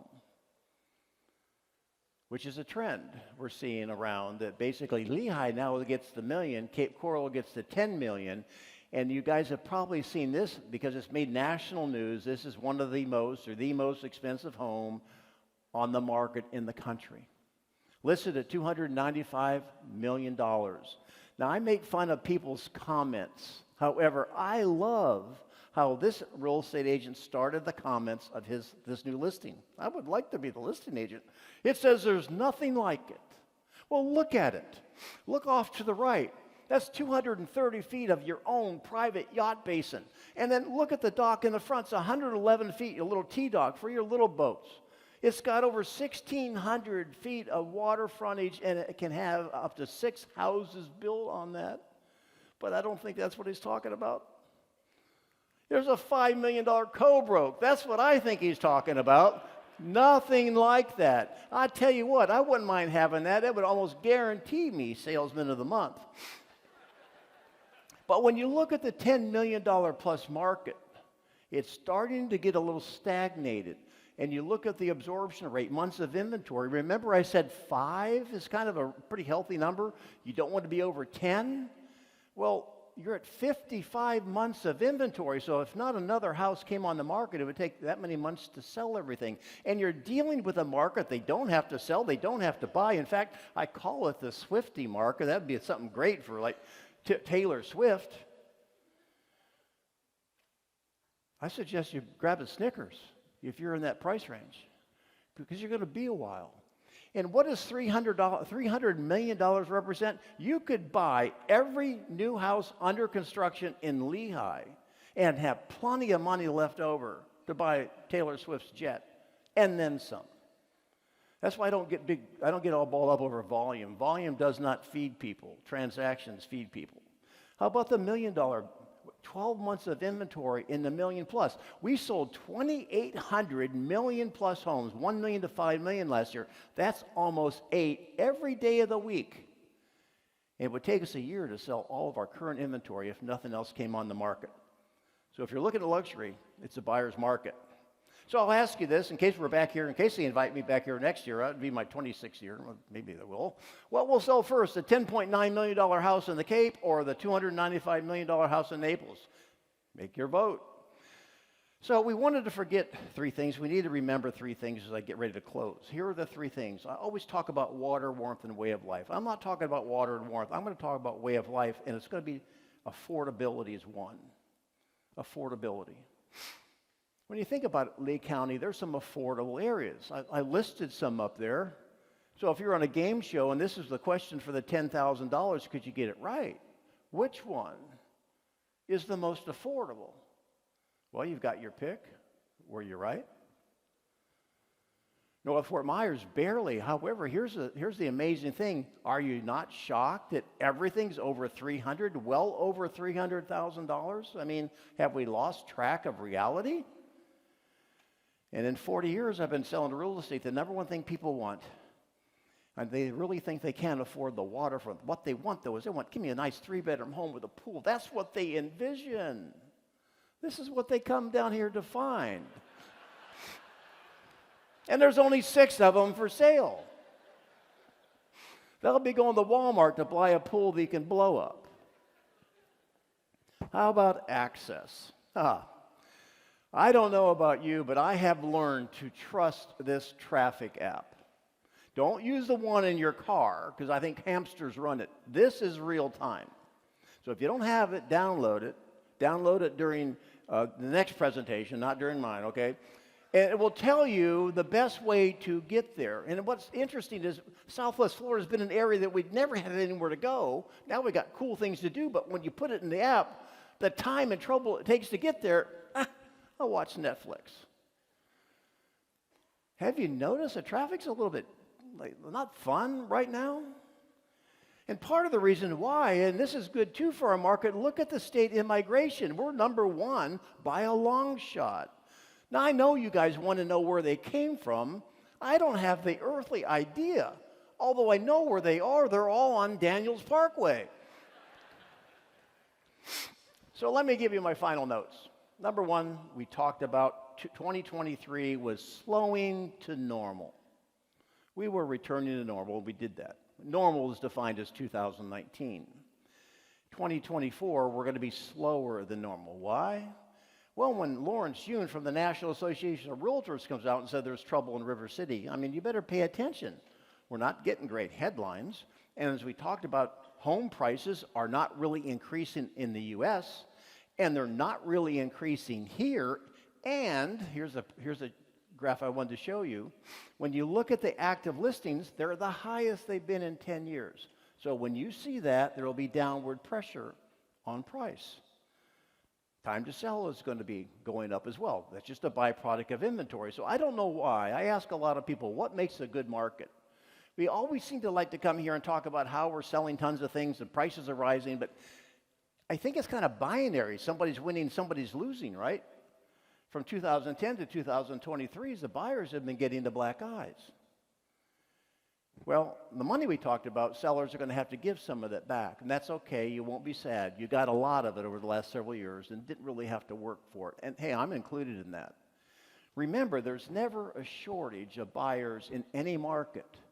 There's only a shortage of realistic sellers. We would have no problem selling anything. Our sales numbers would go up once we find the right number. So in 2024, I think you're going to see the teeter-totter. It's already going a little bit back towards the buyer. And my final thought I'll leave you with is this. I think you'll be able to leave happier than when you came in, because I believe if everyone's honest at the table, you probably have a section in your closet that has clothes that you someday wear, which you know you never will wear, and it bothers you. You feel guilty. You want to go put down that glass of wine or put down that donut. I can cure you tonight. Just watch the red light. After all, ignorance is bliss. Thank you. And now it's time to take a look at the commercial real estate market with Matt Simmons.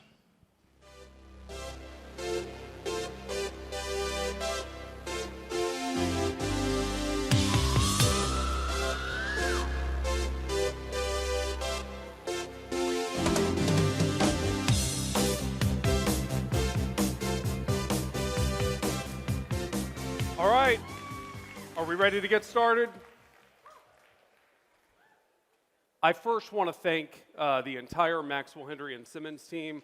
I think every single person contributed some component of what I'm going to show you here tonight. And I specifically want to thank our Market Trends team of Gerald Hendry, Andy Anderson, and Matt Visaggio. Yes. But I should also thank Justin and Denny, because two of the pressing questions for me coming into tonight have already been answered. Would Justin commit to the mustache and hold it through market trends, or would he give up? And how many Top Gun references are we going to hear from Denny tonight? So Denny's moved into the 90s with Men in Black. Hopefully that doesn't mean Titanic is the theme next year. All right, let's get down to it and talk commercial real estate. 2023 was a down year for sales volume, but it was crucial for understanding the future of our market. Let's take a look at what I mean by sales volume being down. Year over year for industrial, office, and retail, we were down 28%, and down from the peak of $2.17 billion in 2021. No surprise here, we're seeing the impact of interest rates. But let's take a closer look at the breakdown.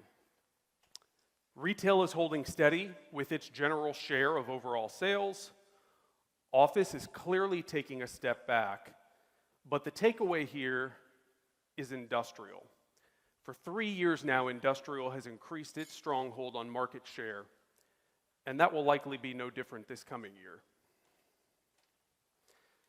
So let's talk about the belle of the ball, industrial real estate.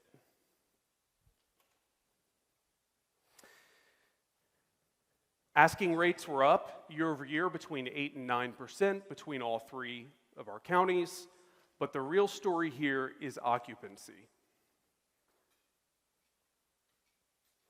We've kept occupancy levels between 96 and 99%, and those rates are what's driving the trends that we're seeing. Quickly, we're going to define a cap rate. It's simply a relationship between the price or value of a property and the income that it generates. The lower the cap rate, the higher the price will be, and the inverse of that. But ultimately, the market decides what the appropriate cap rate is on every transaction. But let's take a look at how this applies to a property that was highlighted at this event 2 years ago. 4755 Mercantile Avenue in the Naples Industrial Park. It was sold with a strategy to drive rent growth and make some improvements. It was a really low cap rate because the buyer's idea was they'd be willing to pay the low cap rate because they could drive rent growth and they would also be able to make some improvements to the property. Let's see how it played out. The new owner, immediately upon closing in 2022, took leases at $6 and $7 a square foot and bumped everybody up to $15 a square foot. And they kept full occupancy. Over the 2 years since then, they've been able to bump rates up to between $19 and $20 a square foot. In 2022, the net operating income for the property was a little over $5. And again, it was a 3% cap rate. So what are we looking at now with this property? 2024 operating income, again, around $20 a square foot. So what this means is that effectively, this property that sold at a 3% cap rate is now returning 12% to the owner of the property. I can only imagine what the property is worth at this point. Part of the reason that I can only imagine is if you hold that asset, why would you sell with a 12% return on your money at the moment? Theoretically, if you sell, you'd like to be able to replace it with another asset that's returning 12%. But what can you get in industrial with a 12% rate of return right now? Well, this is in Gibsonton, just south of Tampa, and the property is in the middle of an identity crisis. I don't know what is going on here. You've got mobile homes, storage containers, vehicles from every vintage you could imagine. The property has been on the market for nearly a year now. And the best the listing agent could come up with to say is it's a changing area of the county. Not sure what that means exactly, changing in what way. This is why figuring out the value on properties like Mercantile that we just looked at is really difficult at the moment, because they're not trading. Why would you once you've added all that value? But let's take a look at a property that did sell a couple times over the past few years and see what it can tell us about asking rates. This property is in the same industrial park that we just looked at. It sold in, July of 2021 for a little over $5 million. The cap rate was about 6%. That was a really low interest rate environment. Now let's look at the January 2024 sale that just took place. Obviously a different interest rate environment. Cap rates nearly up to 7%. Boy, I bet the seller took a bath on this deal. $6.8 million. $1.7 million higher than the price in 2021. Well, how can that be? The cap rate's higher. It's all about the rates you're able to get for industrial in Naples right now. Net operating income in 2021, a little over $300,000. They're getting up close to nearly $500,000 on this, an increase of 52% in just 2.5 years. But it's not just with improved property. This is obviously translating to land as well in Naples. Just over an acre, and yes, you're seeing the price correctly, $45 a square foot for land. There's a major shortage of inventory in Naples. Not a lot of great solutions to that. The Collier County Planning Commission is discussing ways to get more industrial in the eastern edge of the county, but it's going to be difficult. This level of pricing for industrial land is unheard of in Southwest Florida. But let's give that statement a little bit of context at $45 a square foot. In 2012, the median sale price of a home in Lehigh Acres was $45 a square foot, including this 3,500 square foot home on a lake, was remodeled. It's unbelievable that rates have gotten that high. So how is that pricing translating as we move north?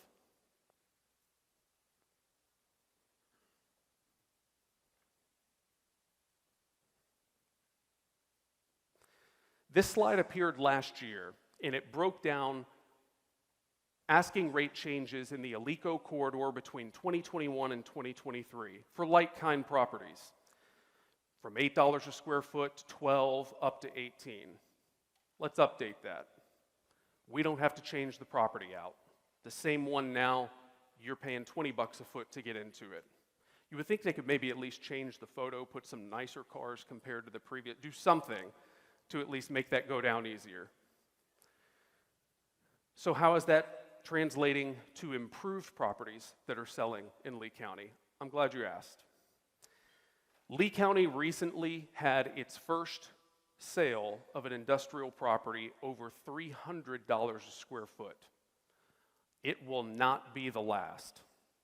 There are multiple industrial properties throughout the county right now that are being built where the construction cost alone, not the land, is in excess of $350 a square foot. So what does this mean? It means that it is a really difficult environment to find space for our contractors, tradespeople, the people who keep our community running. We've got a lot of large distribution space, and it's being absorbed, which is somewhat surprising given how much we've added, and that's a great thing. But we need more small bay space, 5,000 square foot units, that can actually take the contractors who do the work that keep us running. So what now? This is what's now. Not next, this is now. The Enterprise Charlotte Airport Park is on fire.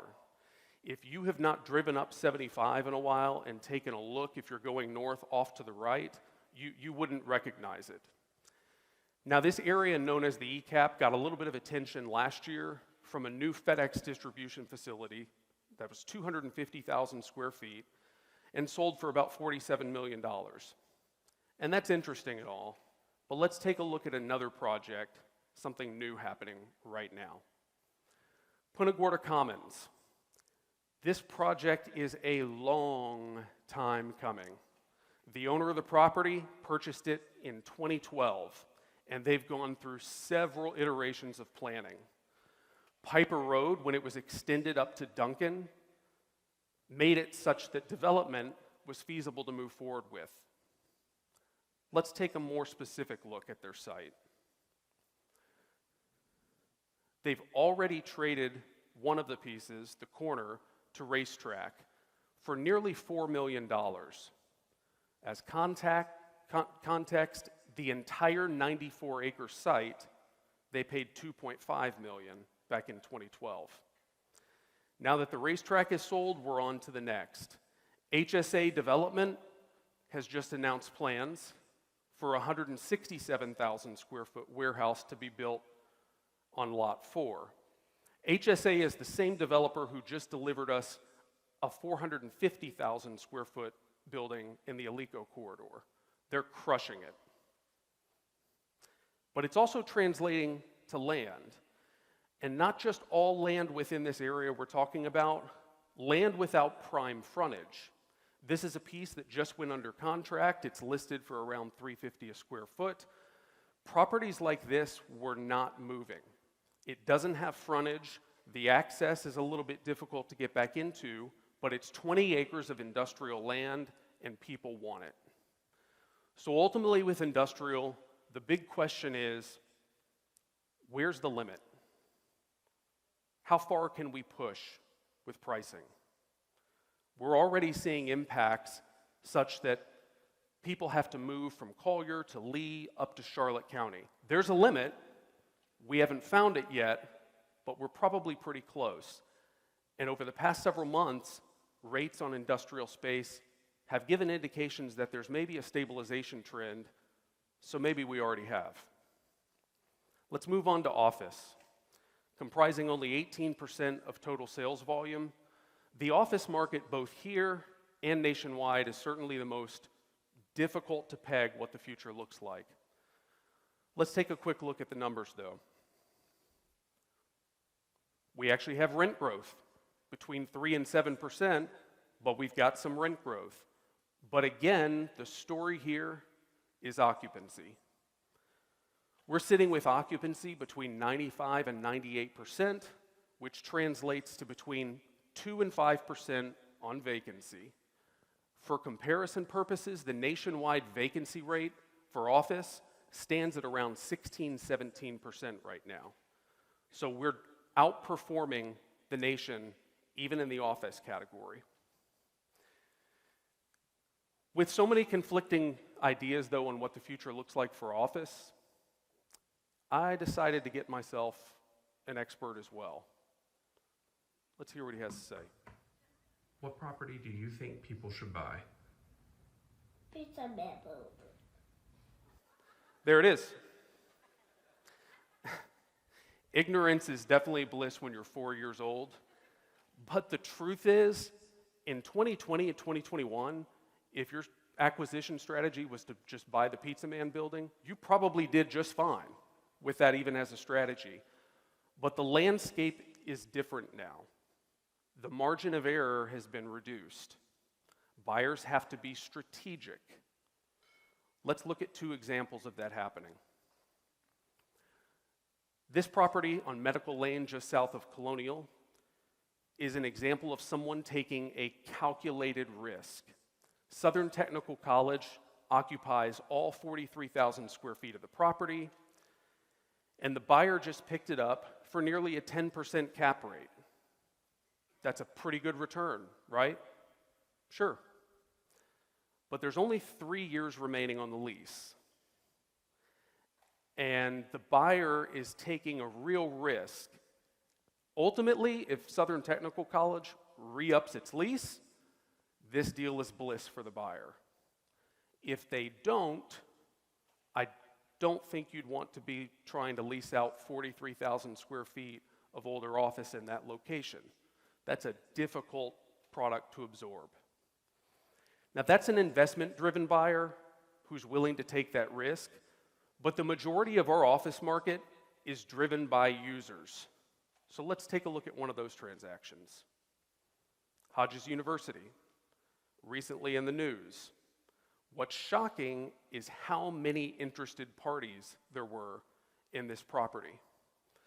It was also reported just last week that it's under contract, and the prospective buyer is so excited they already released social media images and plans about what they're planning to do. They haven't closed yet, but Evangelical Christian School has the property under contract, and the plan is to relocate the high school there this August. Again, that's a specific owner, though, who has a specific use, and that's what's helping property like that get absorbed. What else is selling, though? Maybe if it's an investor-driven plan. Medical office in Port Charlotte. The takeaway here is it's great that it sold fast. Buyer and seller were both reasonable about price. If this property had sold a couple of years ago, that 8.5% cap rate would have probably been around 7%. But again, credit to the seller being realistic about where the market stands right now, and they got a deal done and got it done quickly. A quick note on Skyplex. We should talk about it because the plans with Skyplex include a significant amount of office space. What's interesting about Skyplex, though, is that they just went through a master planning process in order to get better organized relative to how they spread uses out. And they've now got a plan that breaks Skyplex into 3 sectors. The central section is where the majority of available properties are at the moment, but you can see from this map all the Port Authority land that's connected to Skyplex and what all will be developed. What's interesting, though, if you're not aware, Port Authority property is available, but not for sale. Those are land leases. And for some users, that creates a bit of a challenge in getting a deal done. Commercial real estate's always changing. That's the only given. I love to see some of these different concepts that exist some places. On the left side of the screen, this is a multi-level industrial distribution facility that was completed within the past year right in Metro Chicago. They've got semi-trucks that drive up to each level on that. That's the scale of that place. It's enormous. On the right is Dadeland Mall. Big box retail stacked one on another, an attached parking garage that actually makes it pretty nice in Florida to be able to get to where you want to go. That's kind of interesting to see, but the change that's happening that's been getting a lot of national news is relative to converting offices. The federal government has pledged to back up the truck with funding in order to convert offices to multifamily units. But will that happen here? Here's what office conversions are likely to look like in Southwest Florida. This is the Alta Resources building in Gateway, relatively new, good-sized building. And as you can see on the bottom right, there was a plan in place for 256 units of multifamily.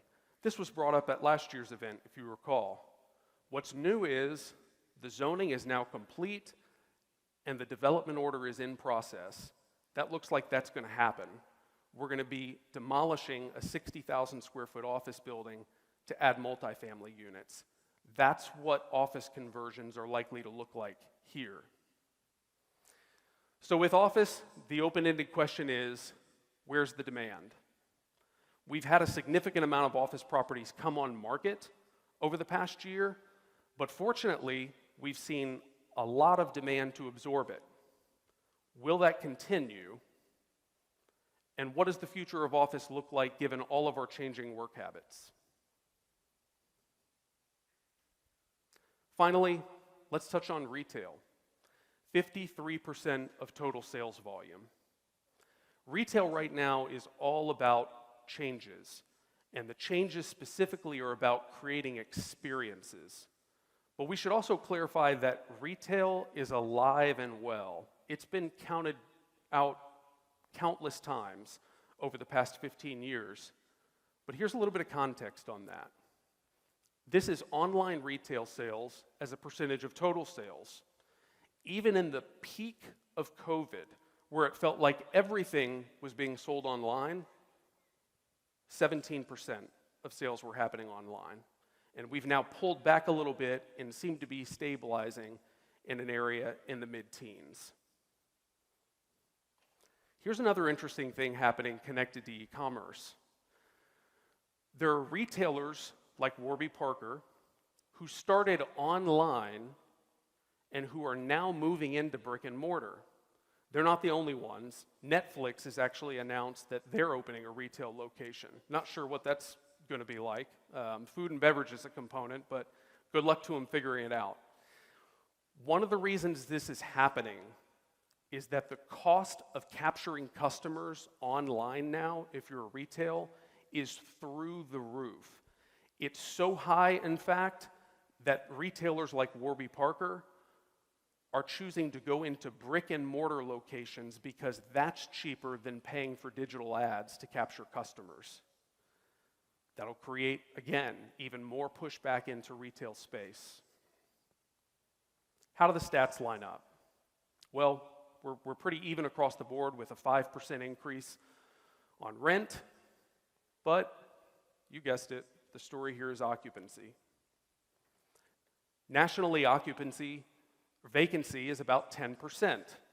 As you can see, we're between 2 and 4% vacancy, outperforming the rest of the country.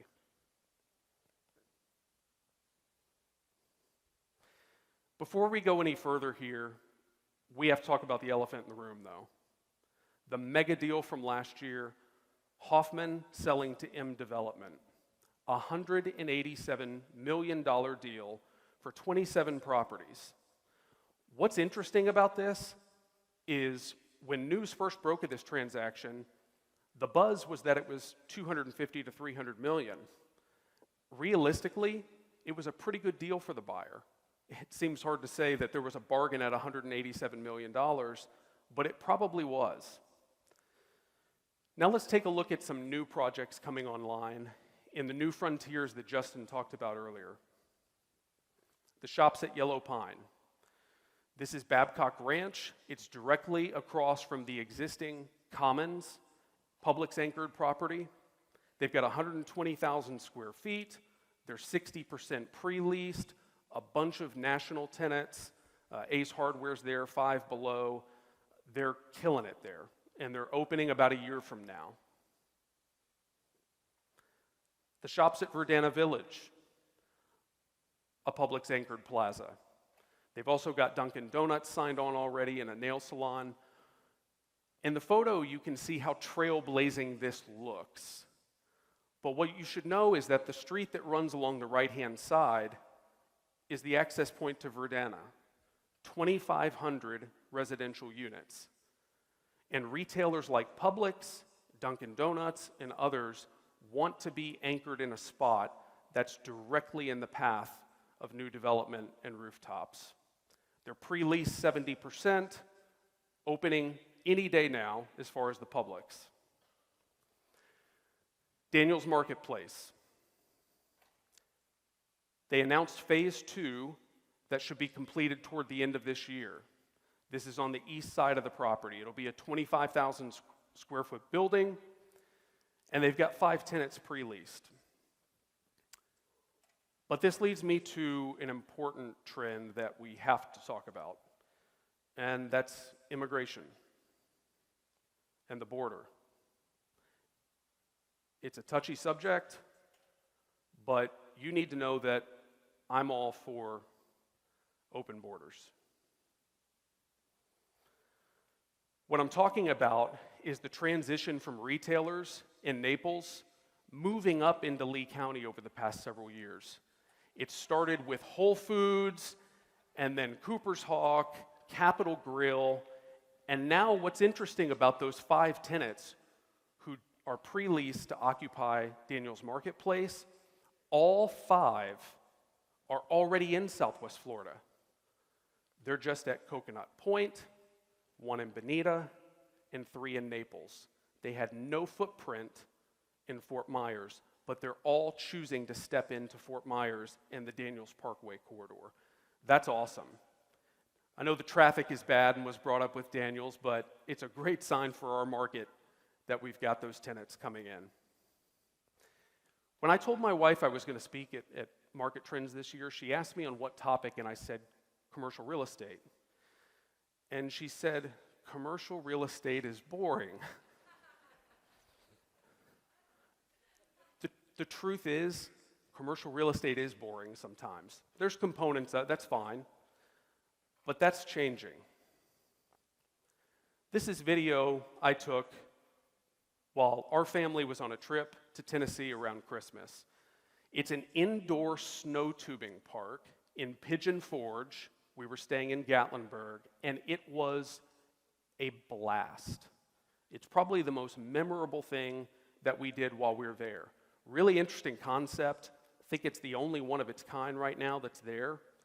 But concepts like this that are in an emerging asset class, retailtainment, are on fire right now. We've got a ton of these projects under development and already existing here. But we don't have to go to Tennessee to see an example. 200 feet behind where I'm standing right now, we have the first project we'll highlight. Bay Street Yard. You've seen it probably under construction. Really cool concept. 3 to 4 food trucks, an enormous LED wall. Can take over 400 people. It's a blast. It basically is come to the party. But it's not just new projects. These properties are being taken seriously by investors too. This is the Topgolf property. It sold again this past year at a 5.9% cap rate, a sign that investors certainly take it seriously. And it sold the year prior for $32 million. This is an income-driven deal. The buyer is essentially purchasing an income stream. Topgolf has 19 years remaining on their lease. That's what's driving a transaction like this. Let's move back to some new projects in retailtainment. The Headpins Entertainment Complex. It's a partnership with Fast Tracks, and Fast Tracks is going to be constructing a 62,000 square foot indoor kart facility. 50 plus arcade games, 3 different tracks. It's amazing what they've got planned in that location, and they're parking next to one another to create energy between them. Excited to see that one come through. Backyard Social. Good luck getting in or finding a spot to park. But it's a really cool concept. There's 1,000 things to do, so there's something for everybody. Duck pin bowling, 50-seat bar. Again, it's basically come to the party, have a good time. Estero. Now, Estero and fund development are not normally correlated, but they are here. And so far, it looks like this project is sailing ahead. It's High Five and Chicken and Pickle partnering up to take a property right in the heart of Estero. Those are high-end retailtainment concepts that are new to our market, but if you've been to one of them outside of Southwest Florida, you know that's a really good time and great concepts that pull in a demographic of high-income earners as well. I think that's going to do fantastic in that location. And then Bonita.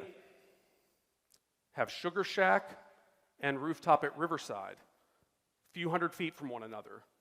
Rooftop is open, Sugar Shack is coming soon. Downtown Bonita is getting a lot of activity in this space, aside from even these two properties. What's interesting about properties like this too, it's all about the memory, the experience, and it even gives you ways to document it. Like at Backyard Social, for example, there's an Instagram vignette where you can pose and take your photos and show everybody else how much of a good time you had, because isn't that the point? But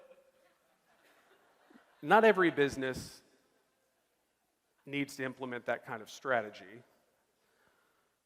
But every business, regardless of what they do, needs to create a memorable experience, a positive experience, even if they don't necessarily care to document it and share it with others. And the reason why is this. That's not how we're meant to be. We're hardwired to be social with one another. Even if we try to get that out of our blood, we can't. A lot of the way that we work may keep us out of certain social situations now, and this is why I think that retailtainment is not a fad, it's here to stay. Because if you're working from home, you're ordering things maybe online, where do you have that connection? Where do you get that? I think what this asset class is tapping into is fulfilling that need. So with retail, again, the message is, where's the experience?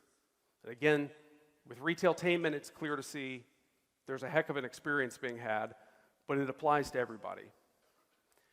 Now, just a couple quick notes here on multifamily and then hospitality as we close. With multifamily, transactions were down this year. We already discussed some of them tonight, so we're not going to do that again.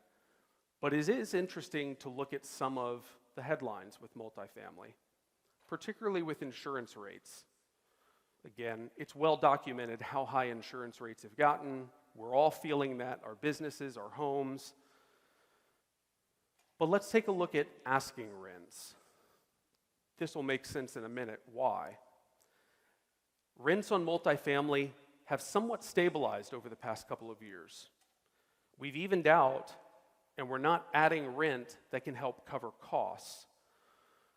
The reason that matters, particularly with multifamily, is that with retail, industrial, and office, you are typically either passing through expenses to the tenant, or the tenant is responsible for them directly.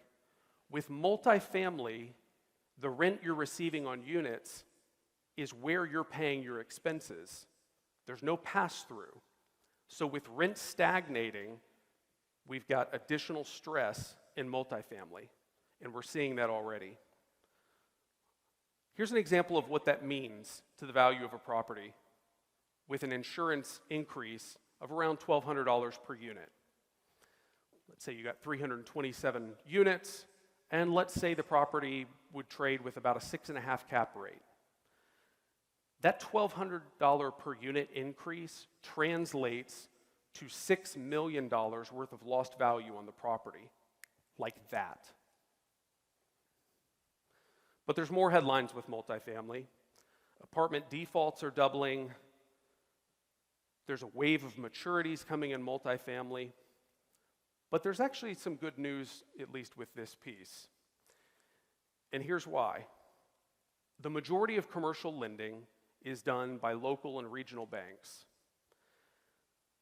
The metrics that drive our market, population growth, rent growth, occupancy, are still really strong.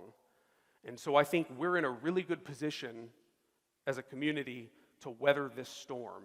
It's painful at the moment, and there's no doubt that there will be losses relative to multifamily. But we're really performing well when compared with the rest of the nation. Quick note on Live Local. You've probably heard about it. It was just amended in this session, waiting on the governor's signature. All you need to know about Live Local is this. It blows the doors off of incentivizing affordable housing units to be built. And one of the ways that it does it is by entitling multifamily units into zoning categories that don't even have that as an allowable use.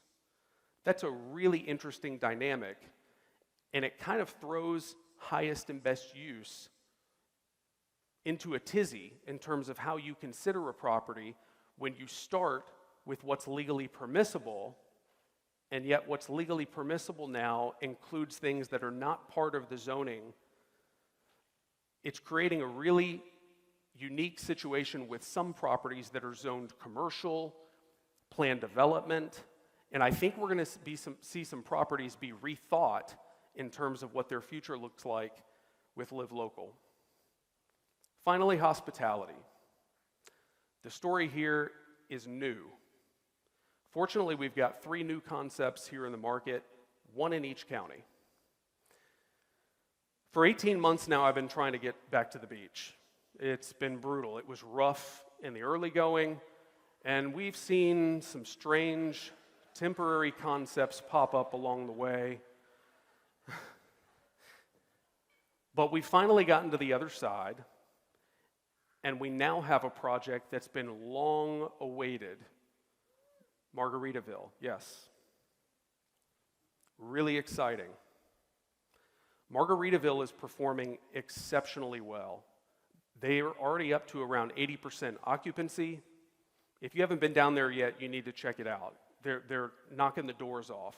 They've certainly got some capture at the moment, but Margaritaville is performing exceptionally well. Sunseeker Resort opened about a week after Margaritaville. 785 rooms. That's the second largest hotel to open in the US last year, behind the Fontainebleau Las Vegas. It's an awesome project, phenomenal amenities, 20+ dining concepts, but so far it's taking a little bit longer to be absorbed. But they're getting there. It'll take time, and as the rest of Charlotte County continues to develop, there's a great asset in place to help drive that. Finally, Great Wolf Lodge, 500 rooms, indoor water park. This place is going to blow the doors off. I think they're in the perfect location. They're already connected with Paradise Coast Sports Complex, and they're sharing reservation info to help build off of one another. I think that place, when it opens here, at this point, they're ahead of schedule, September 2024 here. I think it's going to be phenomenal. So what's the takeaway? Industrial, where's the limit? How much can we take and bear with rate increases? Office, where's the demand? We've got some now. We looked at some examples of that. But surely if we continue putting large office properties on the market, we will have pushed through the demand that's there. With retail, it's all about where's the experience. Retailers are having to focus on this, and the choices that they're making relative to the real estate they occupy is being driven by that. Multifamily, where's the default? There are going to be problems with some multifamily properties. Again, I think in Southwest Florida, we're in a really good position, but we have to be honest about that one. And then finally, with hospitality, where's the next one? The 3 projects we just looked at are raising the bar on hospitality in Southwest Florida. Existing facilities are going to have to step up their game to be able to compete. Finally, I had a client say this to me a few months ago. He loved commercial real estate because it's like the last Wild West of capitalism. I think that's so true. But in the real Wild West, you could make a fortune and lose a fortune. Over the past few years, it was pretty easy to have success. We've had a long bull run in the market, but the market has shifted, and you have to be smart about the strategy that you undertake in a different environment like now. Thank you all from the entire Market Trends 2024 team, and have a good night. Ladies and gentlemen, that concludes Market Trends 2024. We thank you so much for coming out tonight. Please drive home safely, and we will see you next year.